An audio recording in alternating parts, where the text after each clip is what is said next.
was going into my senior year, and I was just towards the middle of football season, and I had got a concussion playing football. We were at a JV jamboree in Wagner, South Dakota, and basically I had taken a pretty serious hit, and pretty quick I wasn't making the moves in accordance with kind of our defense, and coach thought something was wrong, pulled me off the sideline. I just remember feeling like I didn't know what was going on. I didn't know where I was at or why I was there.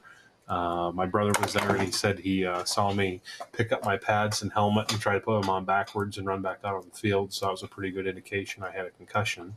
I sat out for about 10 days worth of time, and then I was back in football practice, and we were having a night practice. And I don't remember much of that night, but I got hit again pretty hard. And then they ran me to the hospital, and they kept me overnight for observation. And I thought that would be pretty much the end of it. But then I had a lot of residual headaches and couldn't sleep, and had a real hard time with anything real cognitive, staying focused in school, things like that. And that took me down a road of a number of different treatments before I finally kind of got squared up again. But my neurologist that I saw in Sioux Falls kind of shared with me that he thought I probably had a history of concussions before the two that we had caught and diagnosed. And every time you have a concussion, apparently the tendency and the likelihood that you have another concussion are increased.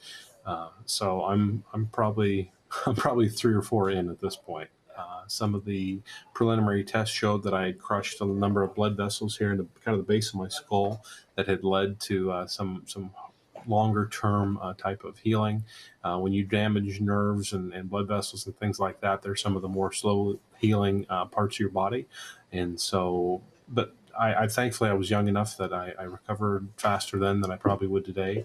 But overall, I'd say I'm pretty close to 100%. I went through a number of different therapies, physical therapy. I did I think I ended up doing 2 or 3 different drugs or chemical therapies to kind of work and mitigate the triggers of the serious headaches that I had. Many of them had worse side effects than what they provided me in ounces of relief, I guess. And I got to start seeing a therapist that specialized in polarity and reflexology. And so through some of her treatments, I had a lot more relief from my headaches. I just think, what made mine especially pernicious was the fact that they were close together in time. And anytime you have a closer interval of duplicative injuries, it intensifies the effects and the recovery time. But thankfully, I'm feeling pretty good. I have a headache once in a while, but not near like I used to.